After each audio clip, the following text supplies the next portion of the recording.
Jeremy,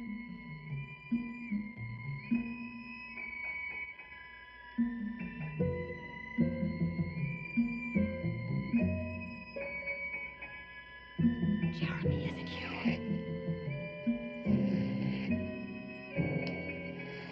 you? Jeremy, why don't you speak?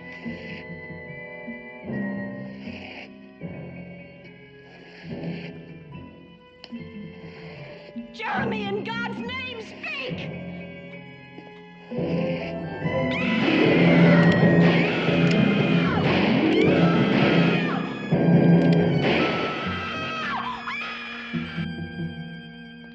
Don't be alarmed. The woman who just screamed is perfectly quiet now, as sure as my name is Boris Karloff. You see, she's been dead for nearly 100 years. Her bed is empty, and whatever it was that frightened her so seems to be gone. Seems to be. But I can tell you this much. That bed won't be empty much longer, and other screams will soon be heard. Whose? Perhaps yours, or those who will join us here. Mr. Rip Torn, Miss Patricia Barry, Mr. Richard Anderson, and, well, it seems the rest of our cast cannot be raised.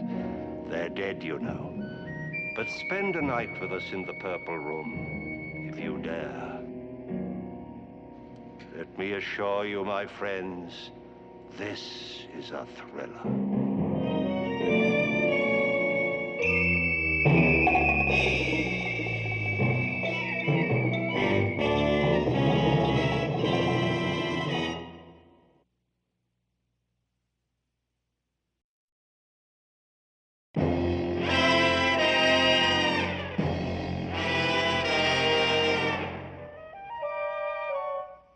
In willing the house to you, dear brother, I am hopeful that you will fall under the spell of it, as I did when first I saw it and knew I must possess it. Well, I'm sorry I'll have to disappoint him there. My only interest in that property is to dispose of it as soon as possible for a profit. You haven't heard the terms. Should you decide, after one night under the roof of Black Oak, that you do not choose to take up residence there, the estate will pass to our beloved cousin Rachel Judson and her husband Oliver, who have been my guests, confidants, and faithful companions during these years of my life at Black Oak, and who cherish it as I do. Just a minute. Does that mean I can't sell the house? After a period of 1 year's residence, you will be free to dispose of the estate in any manner you see fit. But I believe that by that time, only death would part you from it, as it has finally parted me from Black Oak. You recognize your brother's signature, of course. Yes, but I don't understand. You say that I have to live in the house for 1 year before I can sell it, right? Mm-hmm. But you also say I have to decide if I will live in it after only one night. Your brother felt that one night would be sufficient to make your decision. He wanted you to feel as he felt about the place. You see, he fell in love with Black Oak at first sight. But some people are repelled by their first impressions of it. Well, it'll take a lot to repel me. I happen to know that that property is in the middle of an area to be developed by Moreland Enterprises. I'll sit it out a year if I have to. Then I take it you'll be leaving for Baton Rouge within a week or so. Well, I'll leave tonight. There's nothing to keep me here.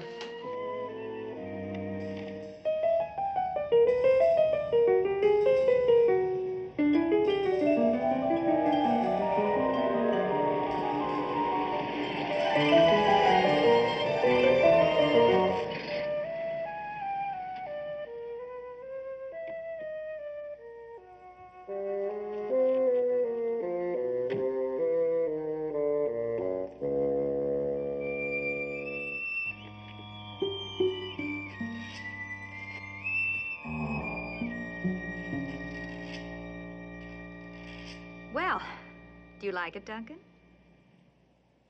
Well, I'm sorry to disappoint you, Cousin Rachel, but yes, I like it very much. Then it's all that you expected, eh? Exactly. I must admit that you two come as a pleasant surprise. I don't know what I was expecting. Something out of Charles Adams, I guess. Well, we'll accept that as a compliment, but wherever did you get that impression? Well, when Everett bought the house, he described it to me in a letter, and then later he wrote me that you two were staying here, and I suppose I simply extended the description of the house to include you. Well, we're not quite that old. I'll get the bags.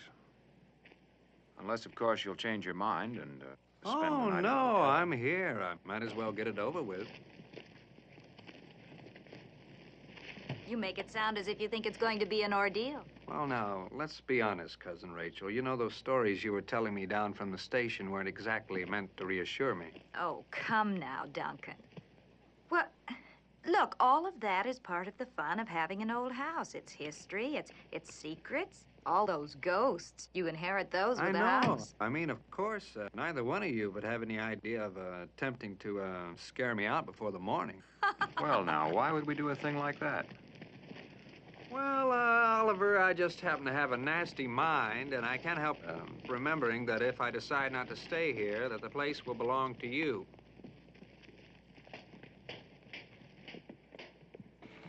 You think it means that much to us? Well, it'd mean that much to me to hold on to it. You know, this place is going to be worth a lot of money in the next couple of years, as you both know.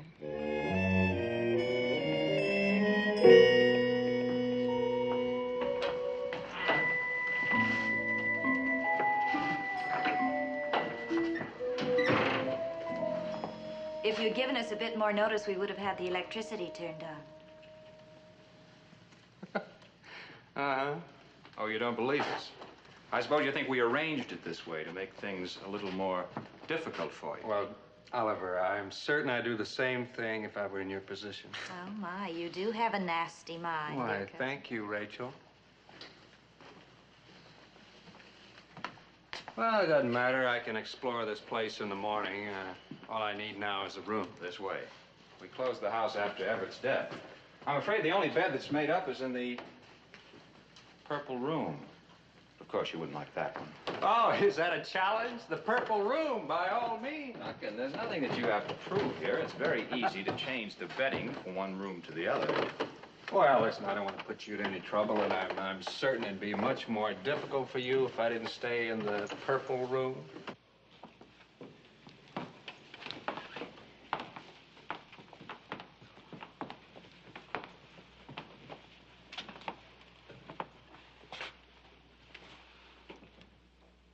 Here it is.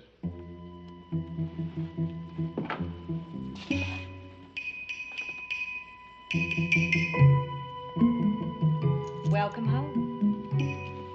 After you.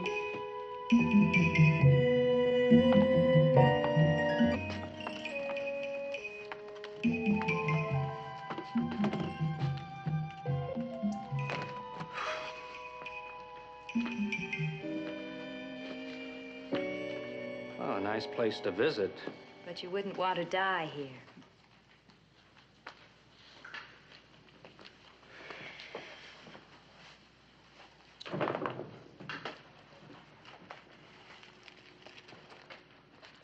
Will you hold that just a moment? Oh, sure. I still don't have any matches. Oh, perhaps you'd like to borrow my lighter. Oh, no, the can will be fine until I go to bed, and then, well, I never smoke before breakfast, and I never sleep with the lights on. You mean you're actually going to sleep here? Well, if you don't keep me awake. Well, we told you we can't spend the night. Oh, yes, that's right. You did tell me that, didn't you? Will you excuse me just a moment, please?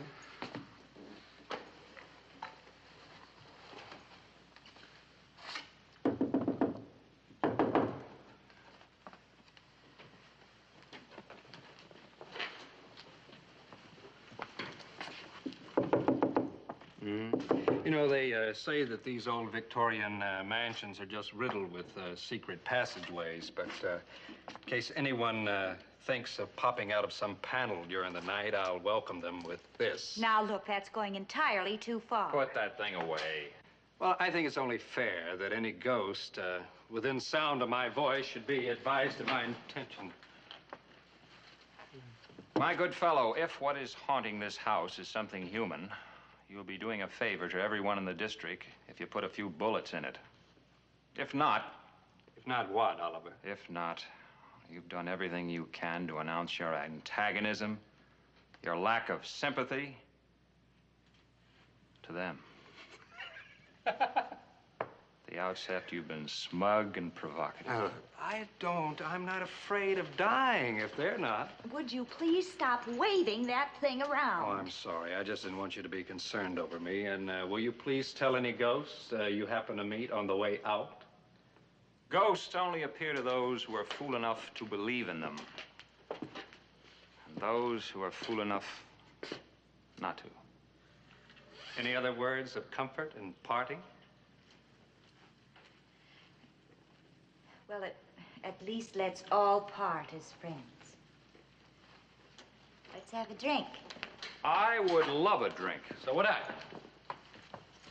We can drink to the success of the living over the dead.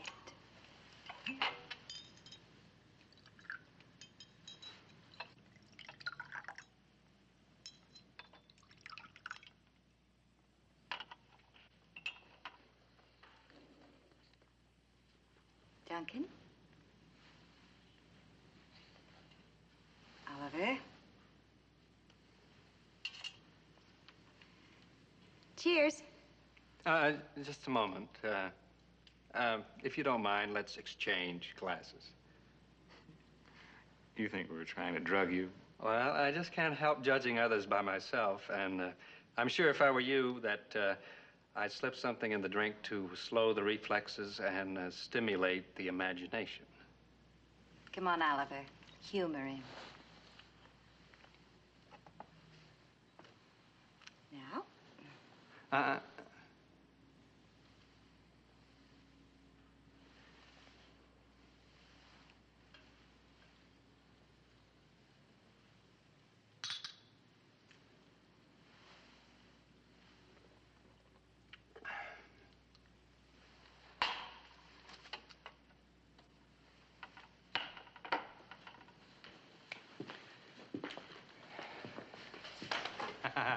So this is where it's happened, huh?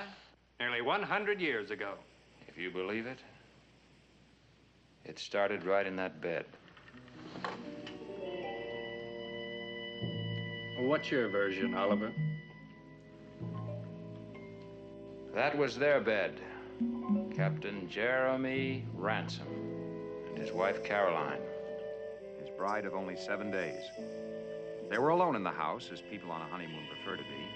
But in the middle of the night, Caroline awoke, hearing the sound of footsteps on the floor below. Caroline was terrified. But Jeremy, hardened by years of war, didn't know the meaning of fear. If a prowler had gotten in, he'd throw him out bodily. He started for the door.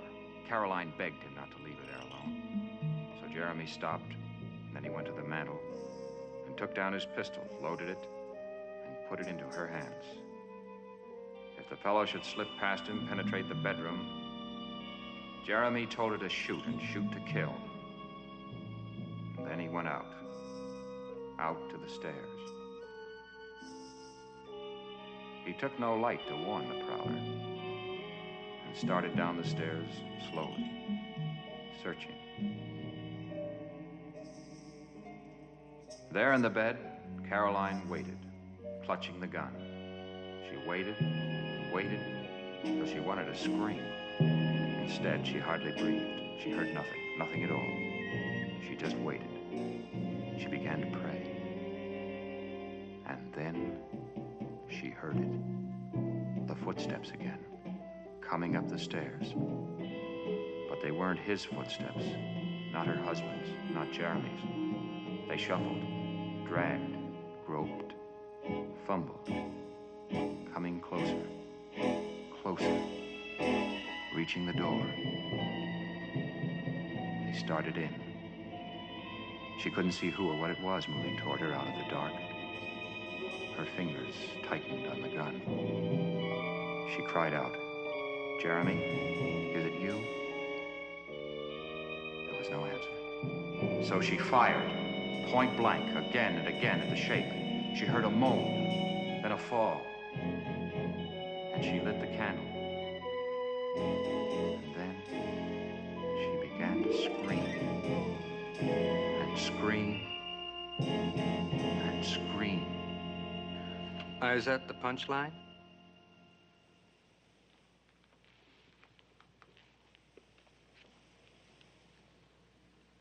When the servants found them, Caroline was raving mad. Jeremy was lying in a pool of blood at the foot of the bed, a knife buried in his chest. He had been stabbed by the prowler.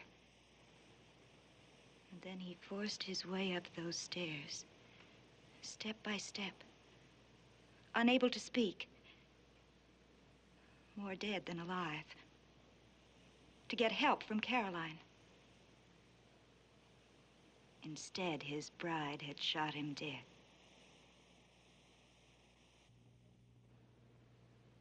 She never regained her sanity. Well, it's no joke to lose a husband like that, especially one you like. It's all in the old newspaper files in Baton Rouge. Perhaps you'd like to check on it in the morning. Oh, why wait till morning? Won't I be able to check it out tonight with old Captain Jeremy himself? Or do you think maybe he's going to take the night off? You know, after all he's been through, maybe he's going to be a bit gun-shy. Duncan, I have had enough of your smirky superiority and bad manners. You can believe what you like. This place is all yours. And everything it contains. Let's go, Rachel. And, you'd better lock this. Keeps out the draft.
What, back so soon?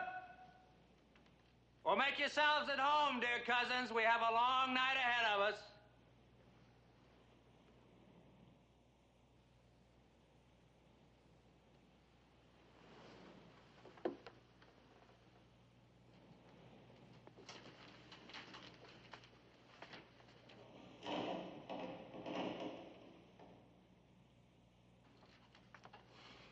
Now, what would brave Captain Jeremy have done, huh? Oh, yes, started down the stairs to investigate? Well, not me. I've had a long trip. I'm going to get some sleep. I'm sorry. You hear me? Listen, why don't you just give it up and forget it? I'm going to be here for the night. Oh, come on, knock it off. That sort of thing went out with bustles and buggy whips.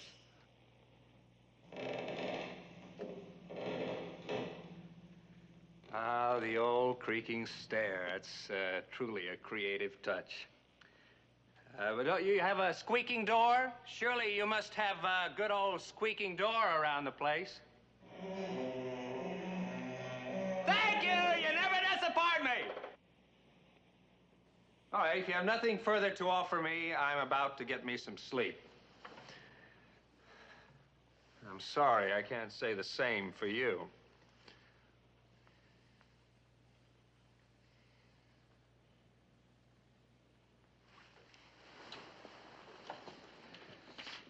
First, one little more nightcap. Sure you won't join me? No? Pity.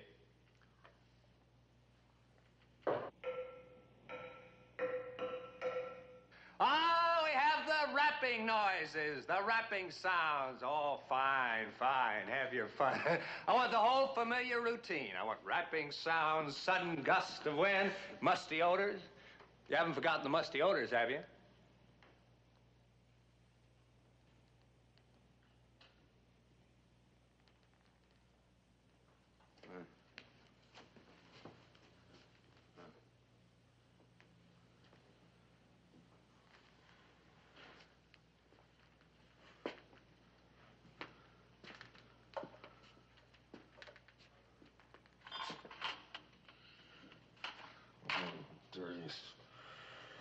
Yeah, you did put something in that drink, didn't you?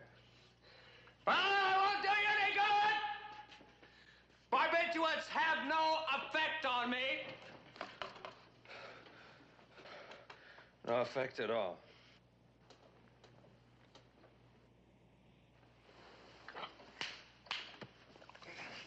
There, you see? I'm better. I told you it wouldn't work. Even Novocaine doesn't do the job on me. Unless I let it. It is simply a matter of willpower. Now, either you let it or you don't let it.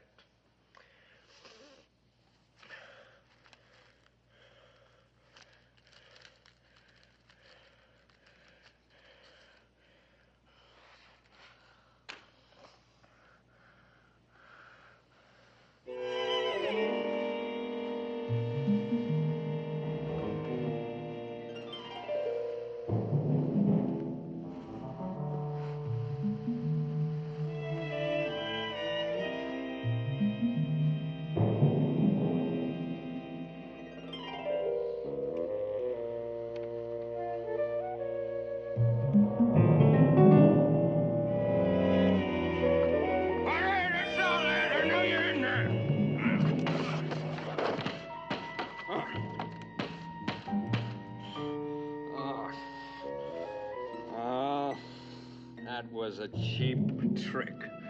You could at least let me get my cigarette lit. Oh, Ed. Why the devil you put in a drink, huh? I warn you! Too many people know where I am. Too many people. Anything happens to me, you'll be the first. You'll be the first, I suspect.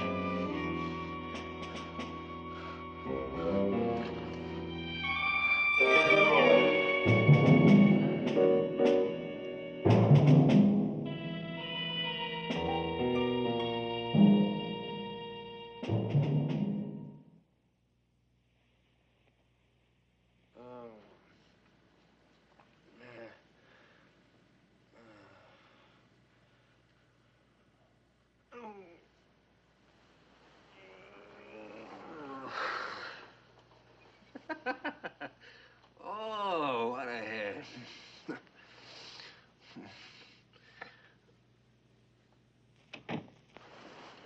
All right, I came out of it just in time.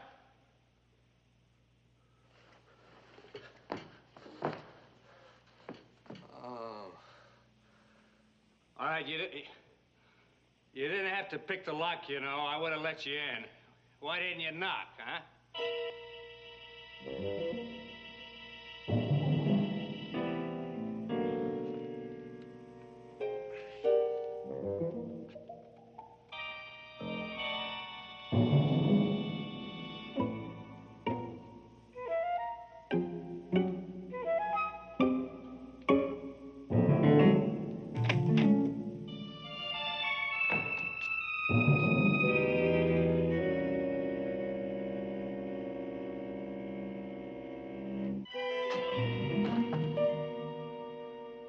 All right, you hear me?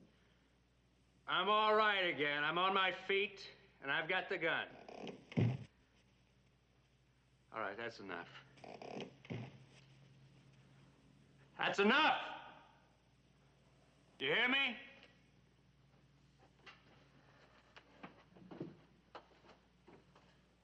All right, I know you're there. And I want to tell you, I have stopped thinking this is funny. I'm not very amused.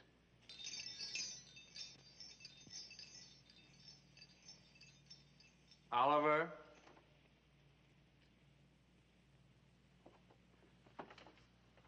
All right, Rachel? All right, whatever you are, Jeremy, Caroline. All right, look at this gun. You see it? Yeah, you can see it. Don't you think I won't use it? All right, Oliver, Jeremy, Rachel, Caroline. I'm going to shoot the first thing that moves, animal, vegetable, mineral, or what have you.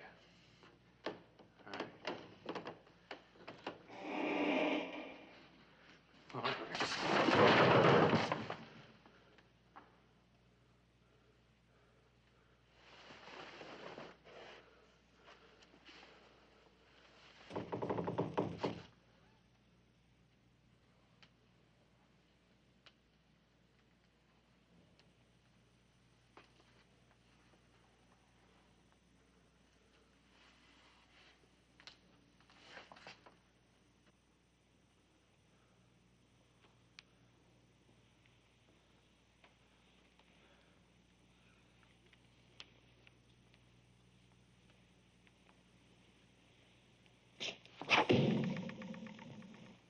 All right. That does it. From now on, I take no responsibility for what happens.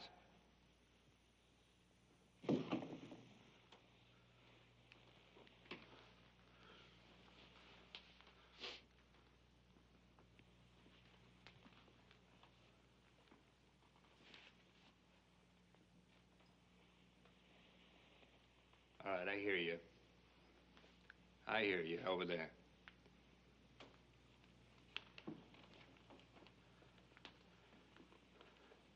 Now, look. Hey, I don't want to shoot you, but you're pushing this too far. I see you now. I see you. Now, look, don't make me do it. All right, come on, get it.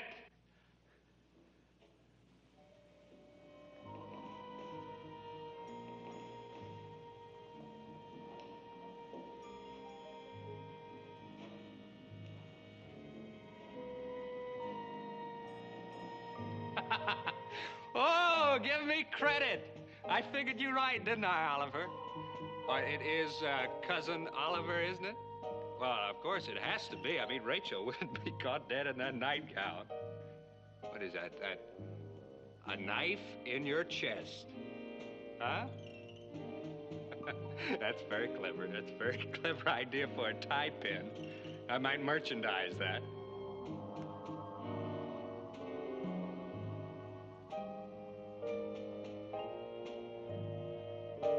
All right, Oliver, let's just knock it off. The party's over. I'm not gonna scare. All right, let's just take off the mask and we'll have our little laugh. All right, that's close enough, Oliver. I mean it. Stay back.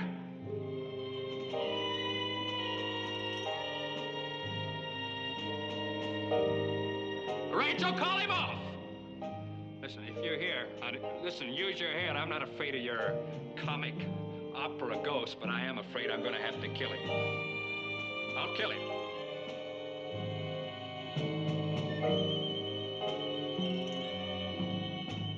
All right, Oliver, don't.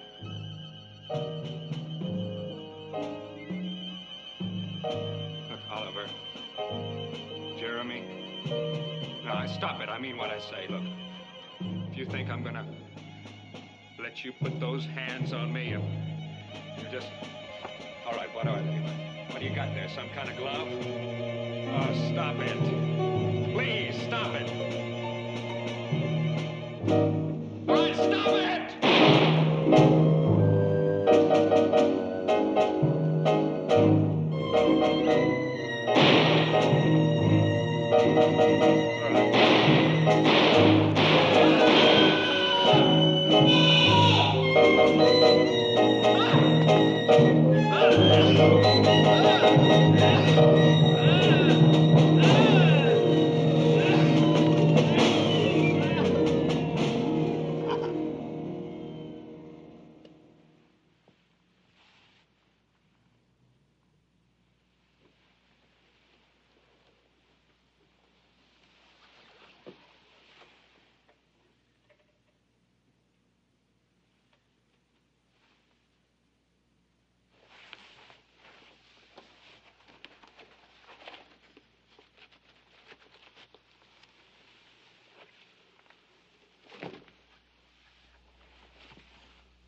Rachel? Rachel! Come here, quick! He's dead.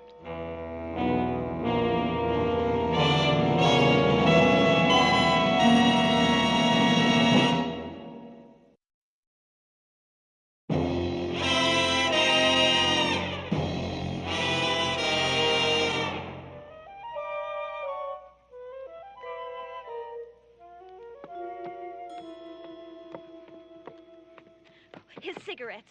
I'll bet you forgot his cigarettes. I did not. I put them in his pocket. You never give me credit for anything. There's one thing I'll give you credit for. The whole idea. Such an obvious, childish, transparent stunt. Well, even Duncan saw straight through it before it even got off the ground. Oh, yes? Well, if he was so smart, why did he have a heart attack? Why didn't you tell us you had a weak heart? He didn't know. Don't talk to him like that. Gives me the creeps. No, don't put him in the luggage. I want him in the front seat. If you think I'm going to sit in the front seat with him sitting between us, It's not necessary for you to come along at all, you know. if you think I intend to stay in that house Listen. alone after what's happened, Would you stop this debate? I'm holding the heavy end.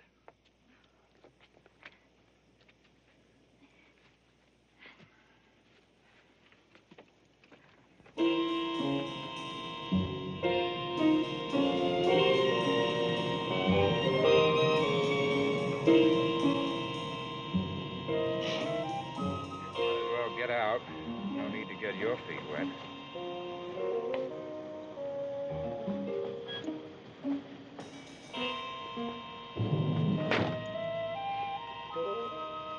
And please be careful. I don't want anything to happen to my car. Now that's the quality I fell in love with.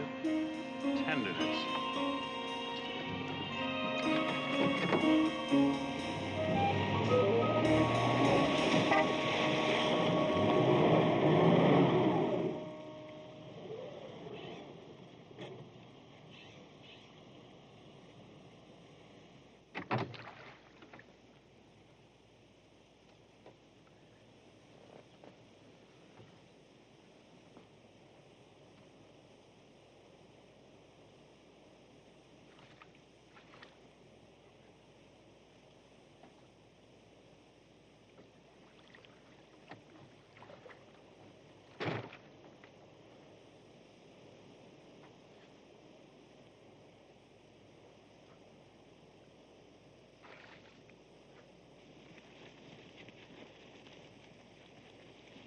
Forgot to turn off the lights.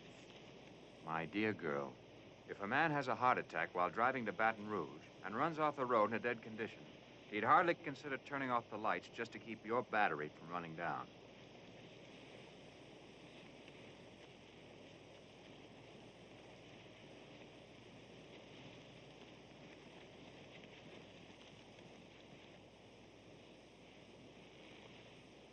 Hurry it up, can't you? I'm getting a chill. Well, I'll be getting double pneumonia if I don't get my feet dry.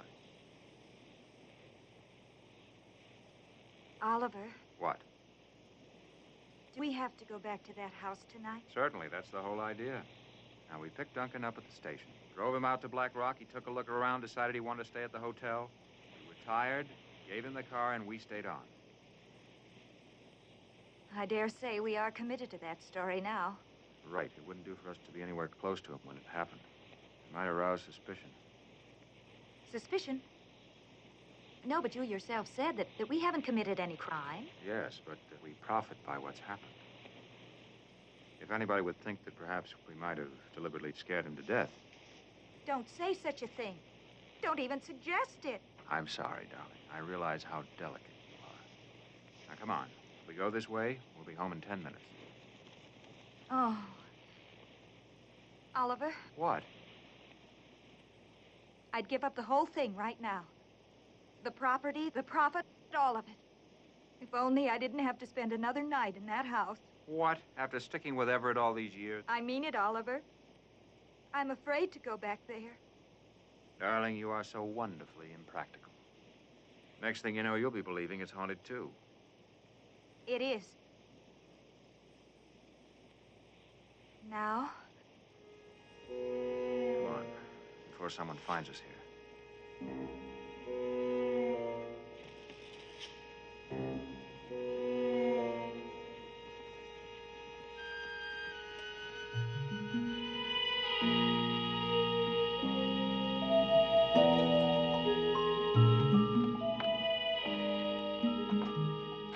Now, will you stop all this nonsense? We know this house inside out. If there are any ghosts knocking about, I'm sure we'd have stirred one up before tonight. Before tonight, we never did anything to stir one up. Well, that's a fine, enlightened statement. Oliver. What? Oliver, please, I know I'm being foolish and female, but please humor me. We've always felt the same about things before. Don't you feel something different tonight? Of course I do. We've been through a harrowing experience. It went far beyond anything we intended. But it's over and it's finished and that's the end of it. No, I never gave any more credence to that story about Jeremy Ransom and what's her name, Carolyn, any more than you did. Not until tonight. But when I was waiting downstairs, watching Duncan, and you in that silly outfit, I swear I was almost as frightened as he was. I always knew that I should have been on the stage. No, Oliver. No, it wasn't you. Or him. It was if somebody else was in that room. Some other presence. Didn't you feel it at all? Of course. I was scared stiff. But not of the bullets. I knew I'd switched them to blanks after he passed out. But what I was really afraid of was that he'd figure that out and come after me with a fireplace poker or something. Then you didn't feel it. As if Jeremy Ransom and Caroline were in that room. Backing you up. Egging you on. The man had a stroke, a heart attack. There's no way in the world that we can be blamed for this. There are no signs of violence in the body, no stab wounds, no bullet wounds. You sound so cold-blooded. Well, you're making my blood cold with this infernal... Oliver, please. Please, let's not quarrel. Not tonight. Not tonight of all nights. I'm sorry. We're all on edge. Everything will look different in daylight. Yes. I guess there isn't anything to do now, but wait. Wait for the daylight.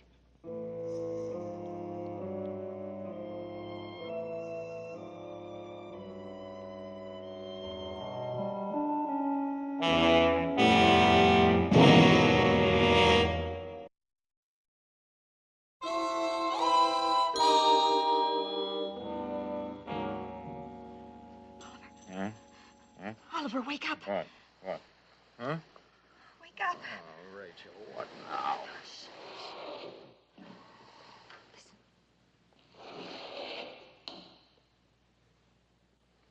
There's somebody downstairs. Or something. Oh, don't be a fool, Rachel. Well, what are you going to do? I'm going downstairs to find out who's sulking about. Don't you know? What do you mean? Oliver. It's Jeremy. Oh, snap out of it, Rachel. Oliver! Please don't leave me alone here. Please. No, no, Oliver.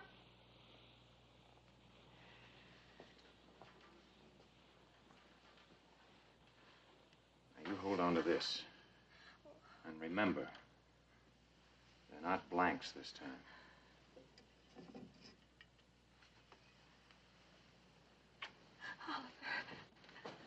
Oliver, please don't go down there. Please, please don't.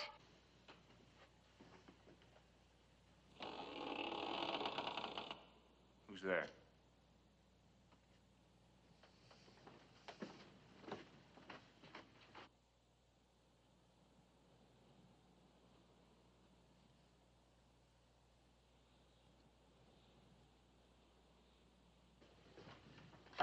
What do you want? Who are you?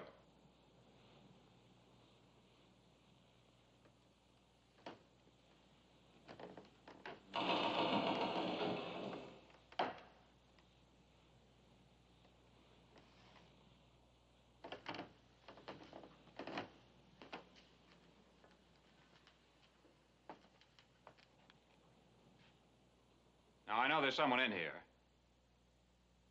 If you'll just tell me what you want, perhaps I can arrange for you to have it. I mean, there's no need for any mystery about this. I'm perfectly willing to...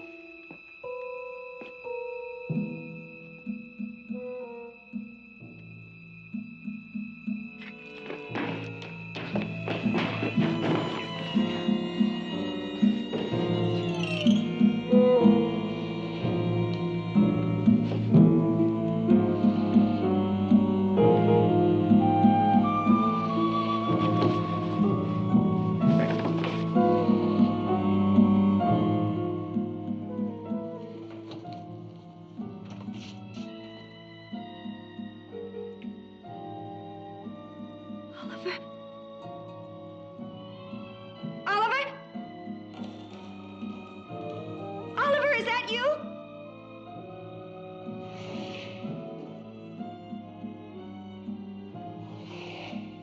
Oh, Oliver. Oh, it is you. Oh, it is you, isn't it? I couldn't see you.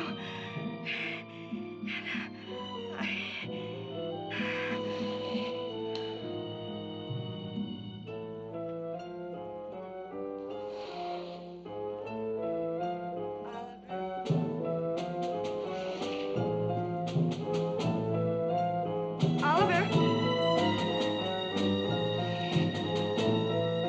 Oliver? Say something! I can't see you! I can't see you, Oliver!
you all right? Are you all right? Yes, yes. I'm all right. Oh, thank heaven. Oh, thank heaven. I thought he killed you. He didn't even touch me. I had to shoot him, Oliver. I had to. He's dead. I killed him. I killed him.